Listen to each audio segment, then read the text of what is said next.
இந்த என்டையர் டிரான்ஸ்போர்ட்டேஷனை வந்து கவர் பண்ற மாதிரி தான் அந்த இன்சூரன்ஸ் வந்து நம்ம பர்ச்சேஸ் பண்ணணும். சரிங்களா? இதை கேட்கணும். அந்த கிளாஸ் வந்து அதை போட்டு தருவாங்க. இது ஒன்னாச்சு. இது ஒரு பாயிண்ட் ஞாபகம் வச்சுக்கோங்க. அப்புறம் சாட்ல வந்து ஒரு கொஸ்டின் கேட்டிருந்தாங்க. இசிஜிசி வந்து இதை கவர் பண்ணாதா அப்படின்னு சொல்லி கேட்டிருந்தாங்க. அப்படிதான் நினைக்கிறேன். அந்த கொஸ்டின் கேட்டவங்க மறுபடியும் கூட இருந்தாங்கன்னா சாட்ல போடலாம். ஸோ இசிஜிசி இன்சூரன்ஸ் என்பது இந்த பிசிக்கல் டேமேஜ் ஆஃப் கூட்ஸை வந்து கவர் பண்ணாது. பொருளுக்கு இந்த மாதிரி போக்குவரத்து செய்யும் போது ஏற்படக்கூடிய சேதங்களை இசிஜிசி கவர் செய்யாது. இசிஜிசி என்பது பையருடைய நான் பேமெண்ட்டுக்காக ஏற்படுத்தப்பட்டிருக்கிற இன்சூரன்ஸ். பையர் நம்ம கிட்ட ப்ராடக்டை வந்து டெலிவரி எடுத்துட்டு பணம் தரல, அல்லது பையர் டெலிவரியே எடுக்காம விட்டுட்டாரு, அந்த மாதிரி வரக்கூடிய அந்த பிரச்சனைகளை வந்து என்ன சொல்லுவாங்கன்னா பேமெண்ட் ரிஸ்க்னு சொல்லுவாங்க, அல்லது கிரெடிட் ரிஸ்க்னு சொல்லுவாங்க. சரிங்களா? அந்த ப்ராப்ளத்துக்காக நம்ம எடுத்துக்கிற இன்சூரன்ஸ் தான் இசிஜிசி இன்சூரன்ஸ். சரிங்களா? ஸோ ஒரு ஏற்றுமதியாளர் வந்து பார்த்தீங்கன்னா அவங்க போட்டுக்கிற ஒரு ஒப்பந்தப்படி இன்சூரன்ஸ், மெரைன் இன்சூரன்ஸும் எடுத்துக்கணும். பையரை வந்து வெரிஃபை பண்ணி இசிஜிசியில் வந்து ரிஸ்க் கவர் எடுத்துக்கணும். So he has to buy both cargo insurance as well as ECGC insurance. இது ரெண்டுமே வந்து ஒரு நமக்கு ரிஸ்க் மேனேஜ்மெண்ட் டூல். ஒரு ஏற்றுமதியாளருக்கு தன்னுடைய பணத்தையும் தன்னுடைய பொருளையும் பாதுகாப்பதற்காக செய்து கொள்ள வேண்டிய சில ஏற்பாடுகள். சரிங்களா? மெரைன் இன்சூரன்ஸ், இன்னொன்று வந்து இசிஜிசி இன்சூரன்ஸ், ரெண்டுமே நம்ம எடுத்துக்கணும். சரிங்களா? ஓகே, அந்த காஸ்ட்டையும் இதுல ஆட் பண்ணிக்கலாம். இப்ப நான் வந்து உங்களுக்கு அந்த லாஜிக் வந்து புரிய வைக்கணும். ஸோ எங்க டெலிவரி பண்றோமோ அதுக்குள்ளார என்னென்ன காஸ்ட் வருதோ எல்லாத்தையுமே ஆட் பண்ணிக்கலாம். சரிங்களா? தவறு இல்லை. அதே போல இந்த காஸ்ட் ஷீட் என்பது, இந்த மாதிரி நீங்க செலவு கணக்கு போடுறீங்க இல்லையா, இதை வந்து பையர்கிட்ட ஷேர் பண்ணக்கூடாது. அந்த பிரேக்கப்பை ஒரு சிலர் வந்து ஷேர் பண்ணுவாங்க. இதுதாங்க பிரேக்கப். அது வந்து கார்மெண்ட் பிசினஸ்ல இருக்கு. அது வந்து ரொம்ப ரெப்யூட்டட் பிராண்டிங்ல வந்து அவங்களே ஒரு மார்ஜின் சொல்லுவாங்க. இவ்வளவு மார்ஜின் வச்சு நீங்க ஒர்க் அவுட் பண்ணி கொடுங்கன்னு சொல்லுவாங்க. அப்ப அது வந்து பிக்சட் மார்ஜின்ல ஒர்க் பண்ணும்போது அந்த காஸ்ட் ஷீட்டை பிரேக்கப்லாம் ஷேர் பண்ணுவாங்க. பட் வென் யூ ஆர் இன் ட்ரேடிங்ல எல்லாம் இருக்கும்போது நீங்க போட்டிருக்கிற இந்த செலவு கணக்கெல்லாம் வந்து அவங்க கிட்ட கொடுக்க கூடாது. சரியா? ஒரே ஒரு ஒத்த லைன் தான். என்னோட எஃப்ஓபி விலை 5,50,000, சிஎஃப்ஆர் கேட்டீங்கன்னா 570, சிஐஎஃப் இன்சூரன்ஸ் போட்டு தரேன் 575. என்னப்பா சொல்றேன்? இவ்வளவுதான் விஷயம். சரிங்களா? இப்படிதான் வந்து நம்ம இந்த பிரைஸை வந்து நம்ம சொல்றோம். இவ்வாறு தான் நம்ம சொல்றோம். இப்போ வந்து இந்த 3 விஷயத்த வந்து நல்லா ஈஸியா ஞாபகம் வச்சுக்கிறதுக்கு இன்னொரு சின்ன ஒரு உதாரணம் சொல்றேன். இப்ப நம்ம வந்து ஒரு எக்ஸாம்பிளுக்காக, இப்ப நம்ம வீட்டுக்கு வந்து நம்முடைய சிஸ்டர் பையன் ஒருத்தன் வந்திருக்கான். ஒரு இன்டர்வியூக்காக வரான்னு வச்சுக்கோங்க. நம்ம சென்னையில இருக்கோம்னு வச்சுக்கோங்க. ஒரு உதாரணத்துக்கு இன்டர்வியூ வந்து அட்டன் பண்றாரு. அட்டன் பண்ணிட்டு வேலை கிடைச்சிருச்சு. So he's so happy. So ரொம்ப சந்தோஷம். நைட் நம்ம அவங்களுக்கு தம்பிக்கு வந்து நல்ல சாப்பாடுலாம் வாங்கி போட்டு ஊருக்கு போறாப்புல. ஃபர்ஸ்ட் டைம் சென்னை வந்திருக்கிறாரு. ட்ரெயின் கிடைக்கலங்கிறதுனால பஸ்ல போலான்னு பிளான் பண்ணிட்டு புறப்படுறாரு. நாம என்ன பண்ணுவோம்? What we will do? Sir screening தான் ஷேர் பண்ணிக்கங்க சார். என்ன செய்வோம் சொல்லுங்க? ஸ்கிரீன் ஷேர் பண்ணிக்கலாம் சார். நான் பண்ணிக்கிறேன். சும்மா ஒரு ஜெனரலா பேசிட்டு இருக்கோம். அதுக்காக என்ன பண்ணுவோம் சொல்லுங்க?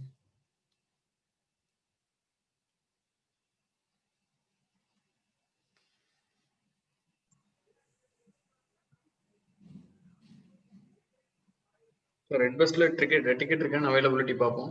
இருந்ததுன்னா ஒரு டிக்கெட் ரிசர்வ் பண்ணிட்டு கொண்டு போய் பஸ் ஏத்திடுவோம் சார். சரி, இப்படி நான் சொல்றேன். நம்ம என்ன பண்றோம்னா, தம்பியை வந்து அவரை வந்து நேரா கோயம்பேடு பஸ் ஸ்டாண்டு கூட்டிட்டு போய், அவரு ஒரு உதாரணத்துக்கு திருநெல்வேலி போறாருன்னா திருநெல்வேலி பஸ் எங்க நிக்குதுன்னு பார்த்து சீட்டை பிடிச்சி ஏத்தி உட்கார வச்சு போயிட்டு வாப்பா அப்படின்னு சொல்லி அனுப்பி வைப்போம். இது வந்து ஒரு மெத்தட். கொஞ்சம் அவர் மேல கொஞ்சம் பிரியா இருக்குது நம்ம மாப்பிள்ளை அப்படின்னு சொல்லிட்டு நம்ம என்ன பண்றோம் அப்படின்னா, பஸ்ல ஏத்தி சீட்ல உட்கார வச்சுட்டு கண்டக்டர்கிட்ட போய் நம்மளே காசு கொடுத்து டிக்கெட்டையும் வாங்கி ஒரு பாக்கெட்ல சொருவிட்டு பத்திரமா போயிட்டு வாப்பா அப்படின்னு சொல்லி அனுப்புவோம். இது 2வது டைப். 3வது டைப் வந்து சீட்ல உட்கார வைக்கிறோம், டிக்கெட்டும் வாங்கி கொடுத்துட்டோம், கொஞ்ச நேரம் வெயிட் பண்றோம். அவர் சொல்றாரு, மாமா நீங்க புறப்படுங்க, நான் பாத்துக்கிறேன் அப்படி. இல்லப்பா இரு, கொஞ்ச நேரம் இருன்னதும் அந்த நம்ம மாப்பிள்ளை பக்கத்துல வந்து ஒருத்தர் பெரியவர் வந்து ஒருத்தர் உட்கார்றாரு. அவர்கிட்ட போய், ஐயா நீங்க எங்க போறீங்க? நானும் திருநெல்வேலி தான் போறேன். இவரு என் மாப்பிள்ளை, கொஞ்சம் நீங்க திருநெல்வேலி வரைக்கும் கொஞ்சம் பத்திரமா நீங்க பாத்துக்கணும். வந்ததும் அவர்கிட்ட சொல்லுங்க, அவர் வீட்டுக்கு போயிடுவாப்ல அப்படின்னு சொல்லிட்டு அவர்கிட்ட ஒரு ரெக்வஸ்ட் வைக்கிறோம். அப்ப அவரு சொல்றாரு, அதுக்கு என்னங்க நான் நல்லா பத்திரமா பாத்துக்கிறேன் அப்படின்னு சொல்லிடுறாரு. அப்புறம் டிரைவர் கண்டக்டர்கிட்டையும் ஒரு வார்த்தை சொல்லிட்டு வருவோம். சரிங்களா? ஸோ சீட்டை பிடிச்சி உட்கார வச்சுட்டு டிக்கெட்டையும் வாங்கி கொடுத்துட்டு அவர் சேஃப்டிக்கும் நம்ம ஒரு பாதுகாப்பு ஏற்பாடு பண்ணி கொடுத்துட்டு வரோம். சரிங்களா? இவ்வளவுதான். இப்ப இதை மேட்ச் பண்ணி சொல்லுங்க. சீட்ல உட்கார வச்சா அது என்ன டெலிவரி? சீட்ல உட்கார வச்சீங்கன்னா என்ன டெலிவரி? கப்பல்ல ஏத்தி வச்சீங்கன்னா என்ன டெலிவரி? எஃப்ஓபி. எஃப்ஓபி. டிக்கெட் வாங்கி கொடுத்தோம்னா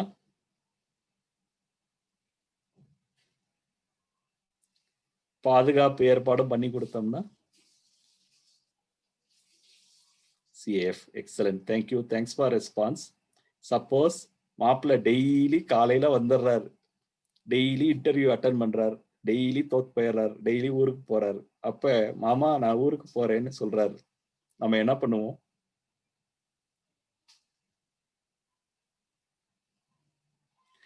என்ன பண்ணுவோம்?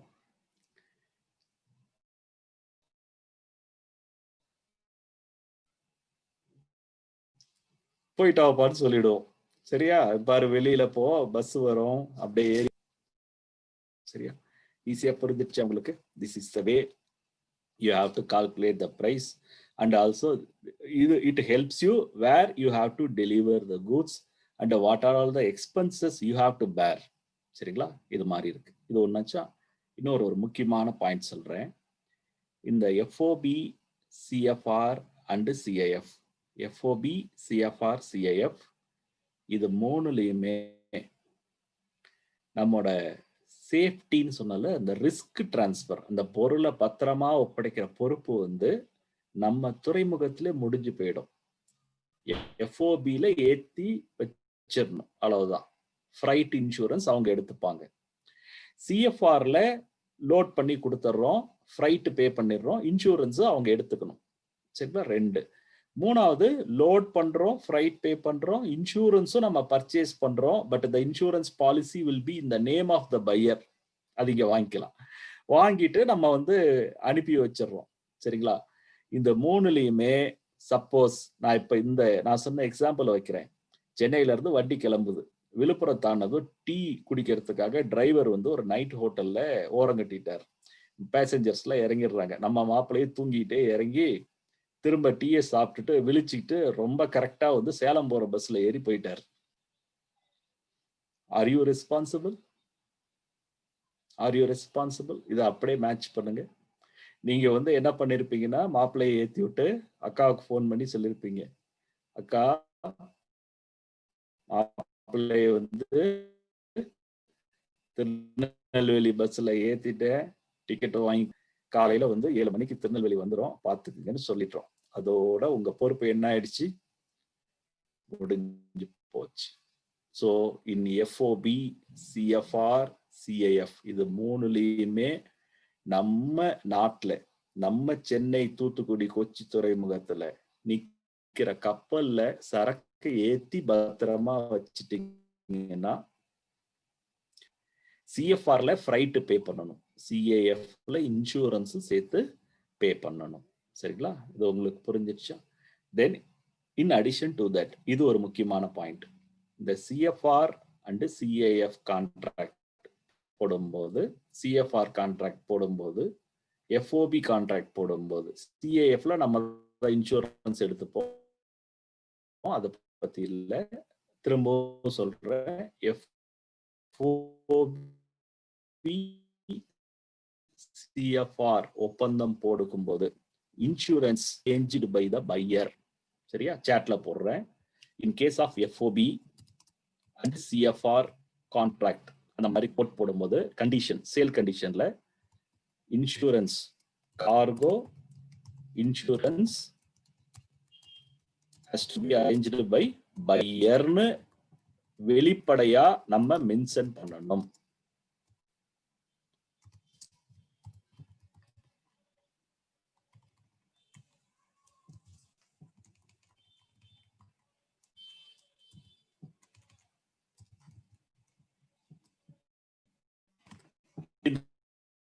இந்த மாதிரி ஒரு கண்டிஷன் வந்து போட்டுறணும், சாட்ல போட்டுறணும். இது வந்து it should be expressly mentioned in your condition.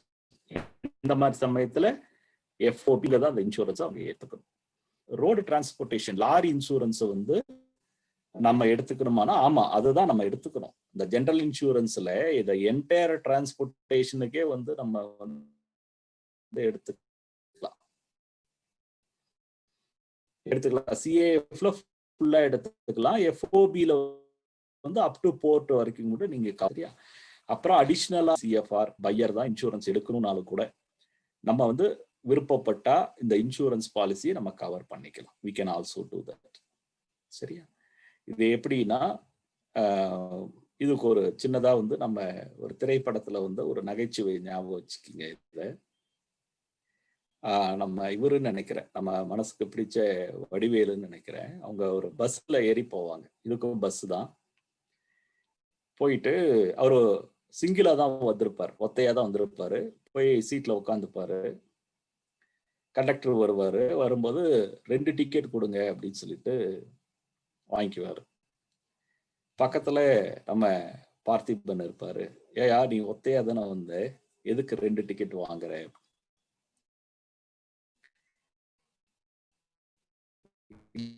இல்ல 2 டிக்கெட் வாங்கிட்டு ஒரு டிக்கெட்டை வந்து சட்டப்பையில வச்சுப்பேன். வரும்போது ஒரு டிக்கெட் தொலைஞ்சு போச்சுன்னா, சட்டையில இருக்கிற டிக்கெட் தொலைஞ்சு போச்சுன்னா பேண்ட்ல இருக்கக்கூடிய டிக்கெட்டை வந்து காமிச்சு நான் தப்பிச்சுப்பேன் பாரு.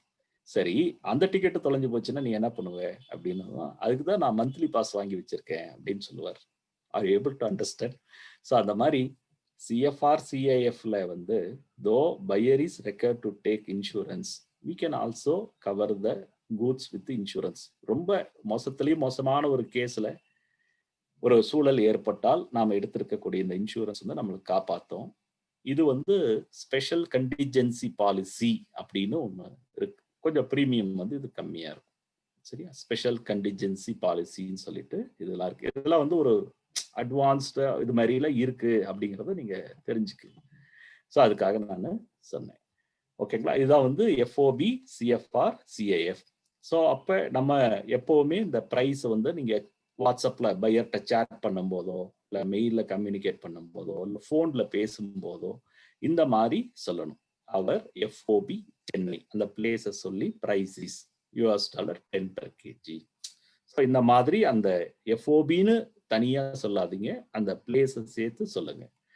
அதே போல எக்ஸ் ஒர்க்ஸ் சொல்லும்போது நம்ம ஃபேக்டரி இருக்கக்கூடிய இடம் எக்ஸ் ஒர்க்ஸ், சரிங்களா? X works number 10 Mahatma Gandhi road Madurai அப்படின்னு பிராக்கெட்ல க்ளோஸ் பண்ணும். இந்த இடத்துல வந்து நீ எங்க ஃபேக்டரியில டெலிவரி எடுத்தீங்கன்னா இந்த வேலை.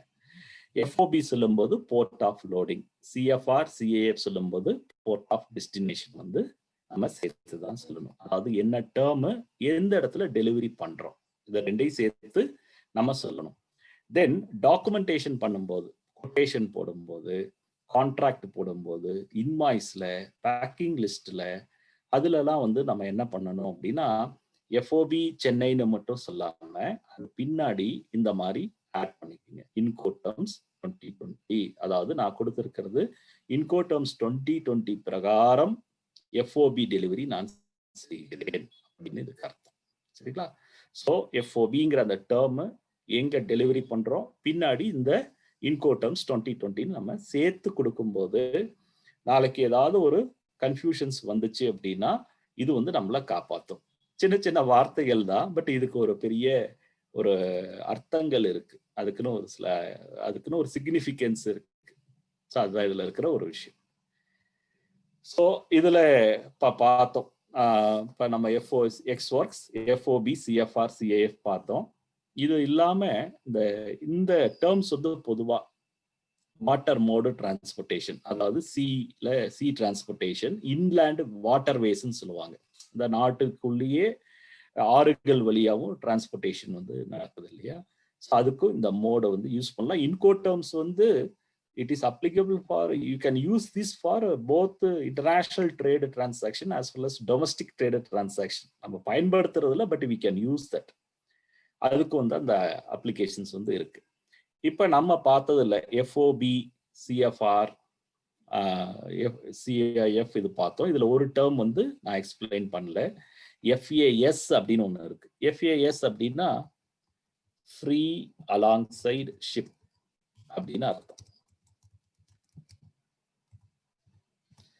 இந்த டேர்ம் வந்து அதிகமான பயன்பாட்டில் இல்லை, ஒரு சில இண்டஸ்ட்ரீஸ்ல மட்டும் இருக்கு. இது என்ன அப்படின்னா, ஷிப்புனா கப்பல், அலாங் சைடுனா பக்கத்துல. துறைமுகத்துக்கு மெட்டீரியலை கொண்டு போகணும், கஸ்டம்ஸ் கிளியரன்ஸ் வாங்கணும். துறைமுகத்துல வார்ஃப்னு ஒரு இடம் இருக்கும், அங்க வச்சுதான் வந்து கப்பல்ல ஏத்துவாங்க. வார்ஃப் அப்படின்னு பேர். வார்ஃப் இந்த ரயில்வே ஸ்டேஷன்ல பிளாட்ஃபார்ம் இருக்கு இல்லைங்களா, அதுல தானே நம்ம நின்று கம்பார்ட்மெண்ட்ல ஏறுறோம். அது போல துறைமுகத்துல அந்த வார்ஃப்ல வச்சுதான் லோட் பண்ணுவாங்க. ஸோ அங்க வந்து நம்ம கூட்ஸை வந்து we can leave the goods there, அங்க கொண்டு போய் வச்சுட்டா போதும், லோடிங் பண்றதை அவங்க பண்ணிப்பாங்க. இது வந்து பாத்தீங்கன்னா இந்த மைனிங் இண்டஸ்ட்ரி சரிங்களா, சுரங்க தொழில்ல நம்ம அந்த சுரங்கம் வச்சிருக்கவங்க வந்து கான்ட்ராக்ட் போடும்போது அவங்க நிறைய டன்ஸ், 5000 மெட்ரிக் டன்ஸ், 10,000 மெட்ரிக் டன்ஸ்னு ஆர்டர் எடுத்து அவங்க வேலை என்னன்னா சுரங்கத்துல மினரல்ஸை நோண்டி கொண்டு வந்து கஸ்டம்ஸ் கிளியரன்ஸ் வாங்கி போர்ட்ல இருக்கிற யார்ட்ல கொட்டிட்டு போயிடுவாங்க. தட்ஸ் ஆல், அவங்களோட வேலை முடிஞ்சுது. பையர் என்ன பண்ணுவாங்கன்னா, அவங்க வெசல் சார்ட்டரிங்னு சொல்லுவாங்க, கப்பலையே வந்து மொத்தமா வாடகைக்கு எடுத்து வந்து ஒரு நாள் ஹேண்ட்லிங் எக்யூப்மெண்ட் அதுக்காக இருக்கு. அதுக்கு பேர் வந்து அந்த ஹேண்ட்லிங் சர்வீஸ் பண்றவங்க தனியா இருக்காங்க. அவங்கள வச்சு அந்த எக்யூப்மெண்ட்டை வச்சு அந்த இதை வந்து பக்கெட் கன்வேயர்ஸ்னு சொல்லுவாங்க, யார்ட்ல இருக்கக்கூடிய அந்த மெட்டீரியலை வந்து கப்பலுக்குள்ளார லோடு பண்ணி கொண்டு போயிடுவாங்க. ஸோ அந்த மாதிரி ஒரு டெலிவரி நாம பண்ணோம்னா அப்ப நம்ம யூஸ் பண்ணக்கூடிய டேர்முக்கு பேர் என்னன்னா FAS, free alongside ship அப்படின்னு பேர். சரி, இது ஒரு டேர்ம். இப்ப இதை தவிர மற்ற மோடு ஏர்ல பண்றோம், ரோடு வழியா. இப்ப நம்ம அது கூட கொஸ்டின் கேட்டிருந்தாங்க, அதாவது நேபாளுக்கு, பங்களாதேஷுக்கு, பூட்டானுக்கு, இங்க பாகிஸ்தானுக்கு கூட பண்றோம். அப்படிலாம் வந்து ரோடு வழியா போகும்போது அது எப்படி கஸ்டம்ஸ் கிளியரன்ஸ் வாங்குறாங்க அப்படின்னா, இப்ப இந்தியால இருந்து நேபாளுக்கு, பங்களாதேஷுக்கு, பூட்டானுக்கு கூட்ஸ் போறதுக்கான ரோடு அப்படின்னு ஒண்ணு டிக்ளேர் பண்ணிருக்காங்க. It is called notified international route அப்படின்னு பேர். அது வழியா தான் அந்த சரக்கு கொண்டு போகக்கூடிய வாகனங்கள் போகணும். இது வந்து ஃபர்ஸ்ட் பாயிண்ட். ரெண்டாவது பாயிண்ட், நம்மளோட எல்லையில வந்து கஸ்டம்ஸ் வந்து இருப்பாங்க சரிங்களா. அவங்க அந்த இடத்துக்கு பேர் என்னன்னா, இப்ப இதை சி போர்ட், ஏர்போர்ட்னு சொல்றோம் இல்லையா, அந்த இடத்துக்கு பேரு லீகலா லேண்ட் கஸ்டம் ஸ்டேஷன் அப்படின்னு பேர், LCS அப்படின்னு பேர், லேண்ட் கஸ்டம் ஸ்டேஷன். அங்கேயும் வந்து CHS வந்து ஒர்க் பண்றாங்க சரிங்களா. CHS அங்கேயும் வந்து அதே சேம் ப்ரொசீஜர்ஸ், ஷிப்பிங் பில்லுன்னு ஒன்று இருக்கு, அதை ஃபைல் பண்ணுவாங்க. அதுக்கு பேர் பில் ஆஃப் எக்ஸ்போர்ட்னு பேர். லேண்ட்ல கிளியர் பண்றது பில் ஆஃப் எக்ஸ்போர்ட் அப்படின்னு அதுக்கு பேரு. அதை ப்ரிப்பேர் பண்ணி சப்மிட் பண்ணி கஸ்டம்ஸ் எக்ஸாமினேஷன் முடிச்சு தான் வெளியில போகும். There is no relaxation in any formality. So இதான் அந்த மெத்தடாலஜி. ஸோ இந்த கொஸ்டின் கேட்டிருந்தாங்க, அதுக்காக பதில் சொன்னேன். தென் இப்போ நம்ம ஏர்ல போகுது, அப்போ என்ன சார் யூஸ் பண்ணணும் அப்படின்னு பார்த்தீங்கன்னா, இன்ஸ்டெட் ஆஃப் FOB ஏர்ல நீங்க அனுப்பும்போது நம்ம என்ன பண்றோம்னா FCA, ஃப்ரீ கேரியர், அதாவது கூட்ஸை ஏர்போர்ட் கொண்டு போயிட்டு கிளியரன்ஸை வாங்கிட்டு அந்த ஏர்லைன்ஸினுடைய ஹேண்ட்லிங் பீப்புள்கிட்ட நீங்க கார்கோ ஹேண்ட் ஓவர் பண்ணிட்டீங்கன்னா உங்க வேலை முடிஞ்சது சரிங்களா. அதுக்கு பேர் என்னது, ஃப்ரீ கேரியர். ஃபிளைட் சார்ஜஸ் நம்ம பே பண்ண வேண்டாம். ஃபிளைட் சார்ஜஸும் நம்மளே பே பண்ணணும் அப்படின்னா அதுக்கு யூஸ் பண்றது வந்து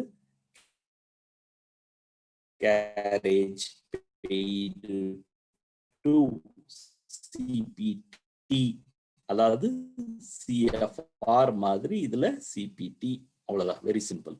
ஏர்ல அனுப்புறோம் அப்படின்னா அதுக்கு பேரு carriage insurance paid to, carriage insurance paid to அப்படின்னு பேர். அதாவது FOBக்கு ஏறக்குறைய நிகரானது. கரெக்டா சொல்ல முடியாது, லீகலா கரெக்டா சொல்ல முடியாது, பட் நமக்கு ஒரு entrepreneur புரிஞ்சுக்கணும், approximately equivalent to FCA, and CFR is equivalent to CPT, CIF is approximately equivalent to CIP. இவ்வளவுதான். கப்பல்ல போனா CIF னு சொல்லணும், ஏர்ல போனா CIP னு சொல்லணும். அவ்வளவுதான் கான்செப்ட். சரிங்களா?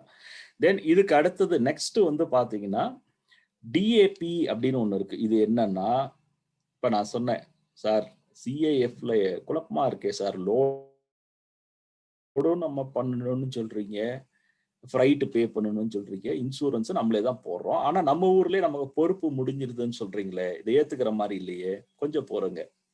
உங்களுக்கு என்ன ஆசை, அவன் துறைமுகம் வரைக்கும் கொண்டு போய் கொடுக்கணும்னு ஆசையா? அதுக்கு ஒரு டேர்ம் இருக்கு. அந்த டேர்முக்கு பேர் என்ன அப்படின்னு பாத்தீங்கன்னா டிஏபின்னு பேர், டெலிவர்ட் அட் பிளேஸ். அப்படின்னா என்ன அர்த்தம்னா, நீங்க குட்ஸை ரெடி பண்ணி பேக் பண்ணி டிரான்ஸ்போர்ட் பண்ணி கிளியரன்ஸை வாங்கி ஸ்டஃபிங் முடிச்சு கண்டெய்னரை தூக்கி கப்பல்ல வச்சு கப்பல் வாடகை இன்சூரன்ஸ் எல்லாம் போட்டு, சரிங்களா, கப்பல் வந்து அதுக்கு போறதுக்கு ஃப்ரைட் இன்சூரன்ஸ் எல்லாம் நம்ம பே பண்ணிட்டு கப்பல் கிளம்பலன்னு வச்சுக்கிங்களேன், நீங்க வந்து பிடிச்சி தள்ளி விடணும்.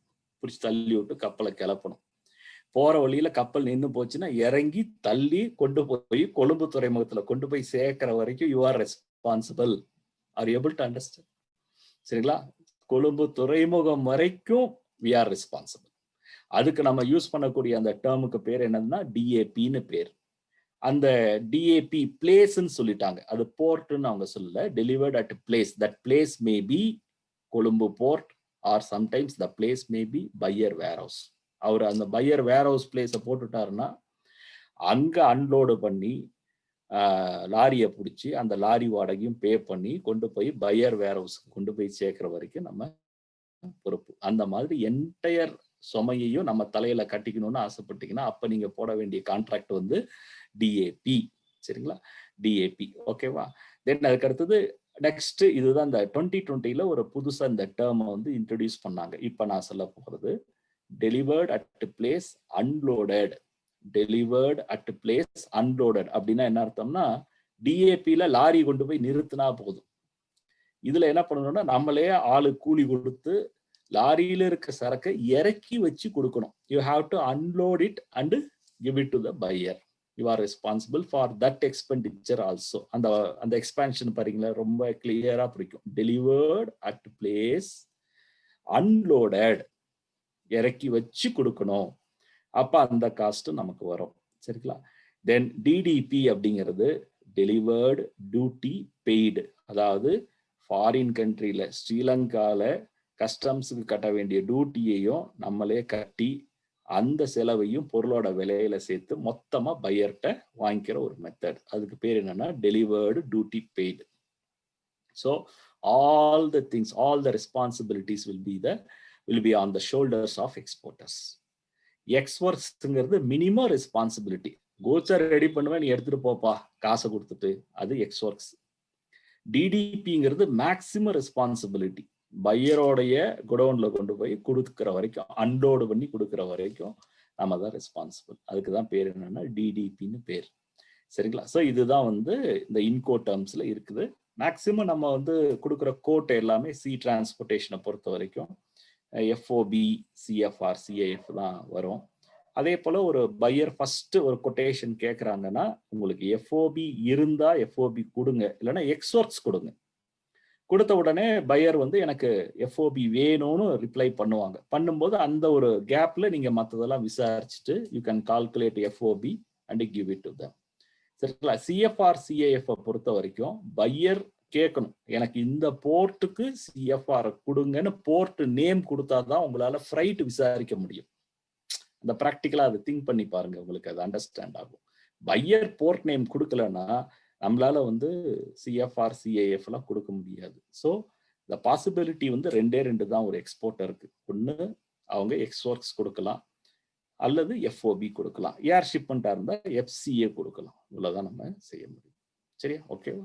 ஸோ இதுதான் வந்து இன்கோ டேர்ம்ஸ்னா என்ன, அதுல ஒரு ஆண்டர்பிரினரா நம்ம பாயிண்ட் ஆஃப் வியூல வந்து இது எந்த விதத்துல நமக்கு ஹெல்ப் பண்ணுது அப்படிங்கிறத பத்திய ஒரு சின்ன அறிமுகத்தை வந்து என்னால முடிஞ்ச வரைக்கும் கொடுக்கப்பட்ட டைம்ல நான் உங்களுக்கு கொடுத்துருக்கிறேன். ஸோ இந்த வாய்ப்பை வந்து நல்கிய இபிசிக்கு, இபிசியினுடைய சேர்மேன், வைஸ் சேர்மன், தென் அதுக்கப்புறம் என்ன அறிமுகப்படுத்திய கோவை சாப்டருடைய பிரசிடென்ட் விக்ரமன் சார், தென் சேலம் சாப்டருடைய அர்ஜுன் மோகன் சார், மற்றும் என்னோட கோஆர்டினேட் பண்ண ஜெகநாதன் சார், அப்புறம் பொறுமையா அதில் ரிசீவ் பண்ணிக்கிட்ட எல்லா members, EPC members and export aspirants எல்லாத்துக்கும் நன்றி கூறி உங்ககிட்ட இருந்து நான் விடைபெறுகிறேன். நன்றி, வணக்கம். Thank you. Thank you very much. Rajamurthy sir. Okay Janardhan sir, vote of thanks பண்ணிடலாமா இல்லை எனி கொஸ்டின்ஸ் இருக்கா? மெம்பர்ட்ட கேட்டுட்டு நம்ம vote of thanks கொடுக்கலாம் sir. Okay sir, so anybody wants to ask any questions sir?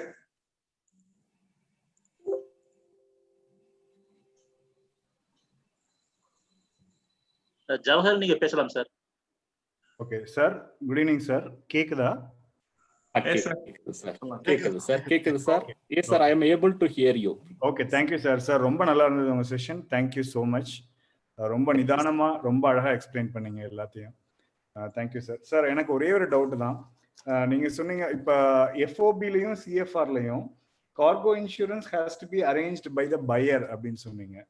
So அப்போ வந்து இப்போ என்னோட ஃபேக்ட்ரியில இருந்து தூத்துக்குடி போர்ட் போற வரைக்கும் நடக்கிற ஏதாவது ஒரு ரிஸ்க், ஒரு ட்ரக் வந்து கீழே ஆக்சிடென்ட் ஆயிட்டாலோ இல்லை அங்கே வந்து சிஎஃப்எஸ்ல இருந்து போர்ட்டுக்கு போகும்போது அந்த ட்ரெய்லர்ல ஏதாவது ப்ராப்ளம் ஆகி இதாயிட்டாலோ அது அந்த ரிஸ்க் யார் தலையில போகும்? எப்படி வந்து அதுக்கு இன்சூரன்ஸ் வந்து பையர் பேர்ல எடுக்கணுமா நம்ம பேர்ல எடுக்கணுமா? அது I am not clear. Yes sir, in both in FOB and CFR அந்த கார்கோ வந்து வெசல்ல லோட் பண்ற வரைக்கும் அந்த whatever the loss or risk we are responsible sir. நம்ம தான் ரெஸ்பான்சிபிள். அதுக்காக நம்ம கவர் பண்ணிக்கலாம். It can be done. That cargo insurance வந்து it covers road transportation also. Road transportation, storage, வெசல்ல லோட் பண்ற வரைக்குமே நம்ம கவர் பண்ணிக்க முடியும். நம்ம வந்து ஆனா நம்ம இங்கே தமிழ்நாட்டில் நம்ம இருக்கிறதுனால ஒரு மேக்சிமம் ஒரு 12 மணி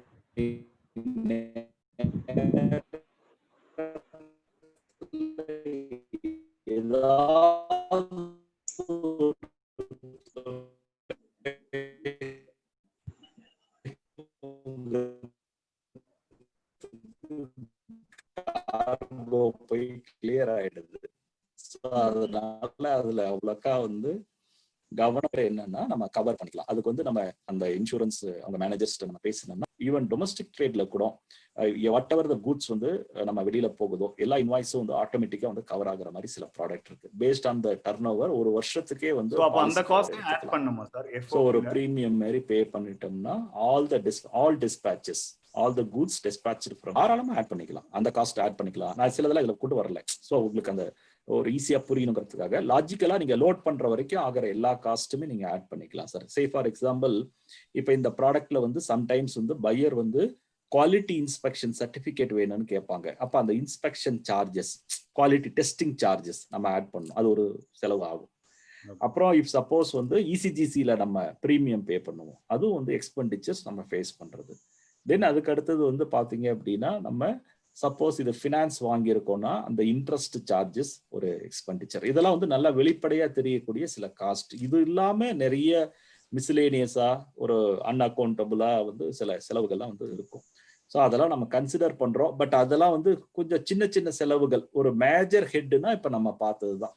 ஒரு அது எல்லாம் எதுல தான் சரியாகும்னா அந்த கிராஸ் ப்ராஃபிட்னு வைப்போம் இல்லைங்களா, அதுல வந்து ஒரு 1%, 2% நம்ம வந்து அதுல அடி வாங்கும். அதுக்காக நம்ம என்ன பண்றோம் அப்படின்னா பொதுவா காஸ்ட் ஷீட் போடும்போது மிஸ்லேனியஸ் அப்படின்னு சில நிறுவனங்கள்ல 2% ஆட் பண்ணிப்பாங்க. மிஸ்லேனியஸ் அப்படின்னு, மிஸ்லேனியஸ் அண்ட் கண்டிஜென்சி அப்படின்னு ஒரு ஹெட் போடுவாங்க. இவ்வளோ போட்டுட்டு கீழே miscellaneous and contingency on total எஃப்ஓபியில் ஒரு 2% ஆட் பண்ணிக்கிட்டாங்கன்னா ஏதாவது அது மாதிரி எக்ஸஸ் செலவெல்லாம் அதுல அட்ஜஸ்ட் ஆயிடும். இவங்க நெட் எவ்வளவு வச்சாங்களோ அது அவங்களுக்கு நெட் ப்ராஃபிட் கரெக்டா வந்துடும். அதுல அப்படி எதுவுமே செலவாகலை அப்படின்னாலும் அந்த 2% நமக்கு ப்ராஃபிட் ஆட் பண்ணிக்கும். So this is the way how they are managing. அந்த 2%ங்கிறது சம்டைம்ஸ் வந்து அன்எக்ஸ்பெக்டட் ப்ரைஸ் வந்து திடீர்னு ஏதோ ஒரு காஸ்ட் இன்க்ரீஸ் ஆச்சுன்னா அதுவும் அதுல அந்த 2%ல வந்து மேனேஜ் ஆகும். So based on the product I have seen some companies add 2%, some companies are adding 3% வந்து ஆட் பண்றாங்க. ஓகே, பேஸ்ட் ஆன் தி சிஐஎஃப்ல வந்து பையர் பேர்ல பாலிசி எடுத்து, இன்சூரன்ஸ் பாலிசி எடுத்து பையருக்கு அந்த பாலிசி அனுப்பிச்சிரணுமா சார்?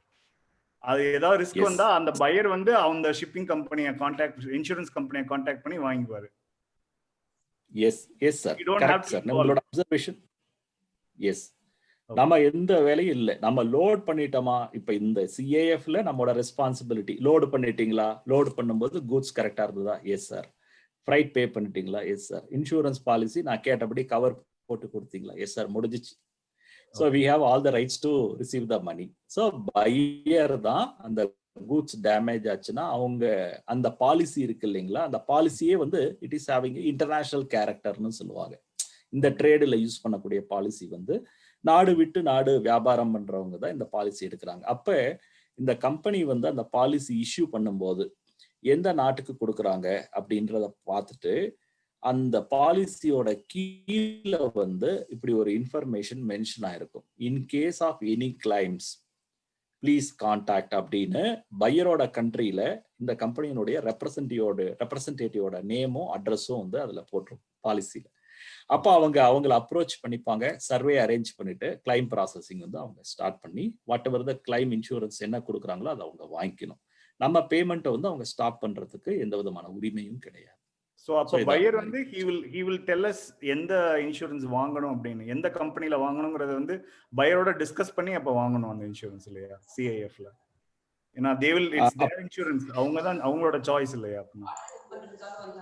பொதுவா வந்து இந்த கொஸ்டினுக்கு வந்து கம்பெனி வந்து அவங்க மென்ஷன் பண்றது இல்லை, பட் இன்சூரன்ஸ்ல வந்து கவரேஜ்னு இருக்கு.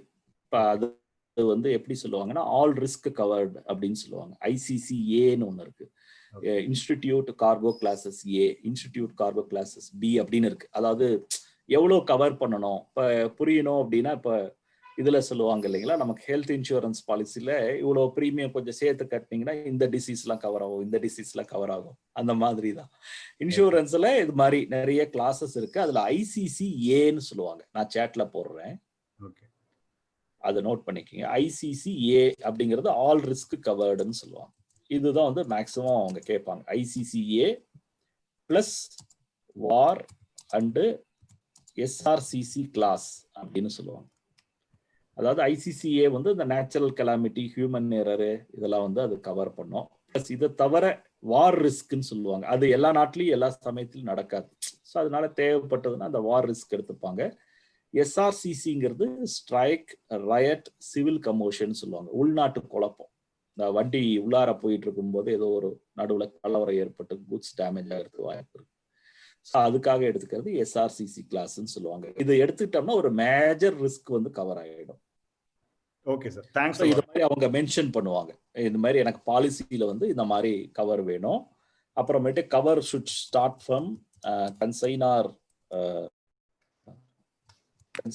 Warehouse to consignee warehouse.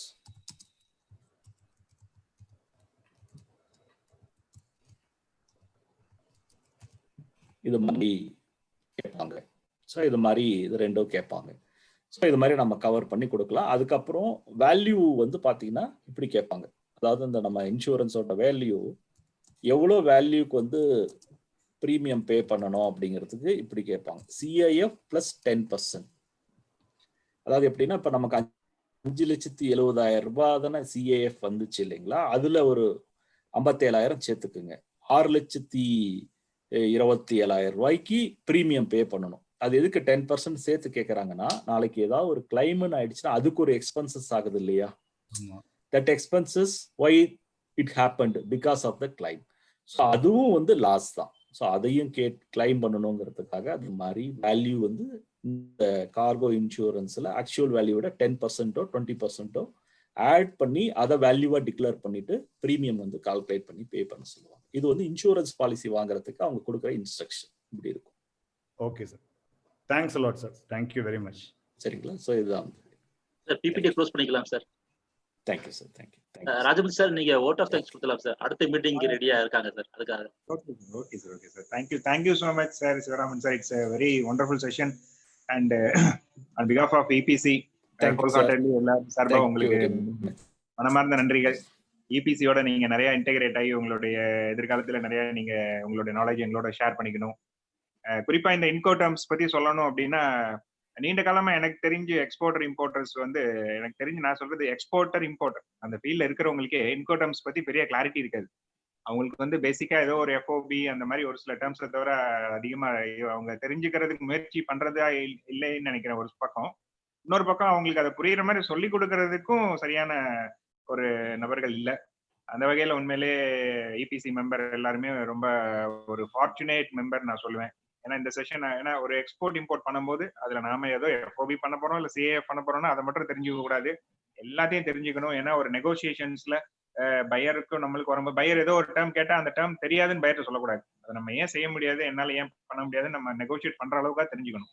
அதனால வந்து எல்லா டைமும் நம்ம தெரிஞ்சுக்கணும். அந்த அடிப்படையில இந்த செஷன் ஒரு பெரிய ஐ ஓப்பனரா இருக்கும் இபிசி மெம்பருக்கு நான் உறுதியா நம்புறேன். அதுக்கு காரணமா இருந்த நம்மளுடைய ஸ்பீக்கருக்கு நம்ம எல்லாரும் சார்பா நான் நன்றி கூறிக்கிறேன். ரொம்ப அருமையாக கோஆர்டினேட் பண்ண ஜனா சாருக்கும் என்னோட நன்றி.